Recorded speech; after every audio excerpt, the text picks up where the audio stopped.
Hello guys, আসসালামু আলাইকুম। Myself Sharmin Akter and welcome to my blog. আমি প্রতিদিনের মতো চলে আসছি আজকে আমার দুপুরের খাবারের রেসিপি তোমাদের সাথে শেয়ার করতে।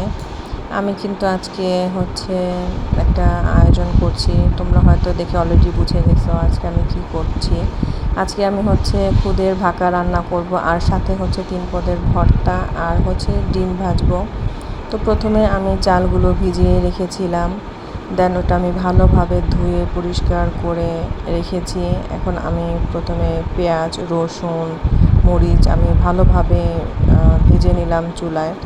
দেন আমি চালটা দিয়ে দিয়েছি। এটার মধ্যে কিন্তু আমি আলুও দিব, আলুর ভাকা রান্না করব। তো আলু দিয়ে এভাবে ভাকাটা কিন্তু খুব ভালো লাগে, আমার খুব পছন্দের একটা খাবার। তো এটা আমি ভালোভাবে এখন নেড়ে চেড়ে এটার মধ্যে আমি গরম পানি ঢেলে দিব। গরম পানি আমি খুদের ভাকাতেও দিই, আর পোলাওয়ের মধ্যেও আমি গরম পানিটা অ্যাড করি, তাহলে জিনিসটা আর কি ভালোভাবে হয়ে যায় আর ঝরঝরাও হয়, আঠালো হয় না। তো আমি এটা বসিয়ে দিয়ে ঢেকে দিলাম যেন বলক চলে আসে।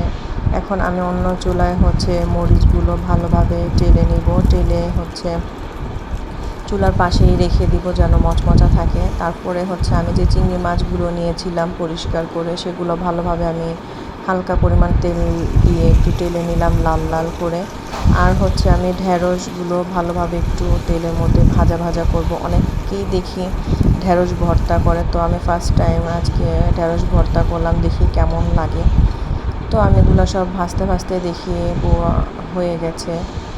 তারপরে আমি এটা আবার ভালোভাবে ঢেকে দিলাম। এটা আমি এখন আর কিছু করব না, খাওয়ার আগে নামিয়ে নেব। তারপরে আমি চাপা শুটকি ভর্তা, যেটা সেদ্ধ ভর্তা, ওটা আমি চুলায় দিয়ে দিলাম। আমি কিন্তু অলরেডি চিংড়ি মাছের ভর্তা বানিয়ে ফেলেছি, লাল লাল হয়েছে। আর এখন আমি চাপা শুটকি ভর্তাটাও ভালোভাবে বেটে নেব, আর ঢ্যাঁড়স ভর্তাও আমি করে ফেলেছি। দেন আমি ডিমগুলো ভালোভাবে ফেটে নিলাম। এক এক করে ডিমগুলো আমি ভেজে নিব। ডিমগুলো বাচ্চাদের জন্য, বাচ্চারা তো ঝাল ভর্তা খেতে পারে না। আর আজকের ভর্তাগুলো কিন্তু অনেক পরিমাণ ঝাল হয়েছে, আমার অলরেডি হাতও জ্বলছে। তো এরকম করে আমি সুন্দর করে ডিমগুলো ভালোভাবে ভেজে নিচ্ছি।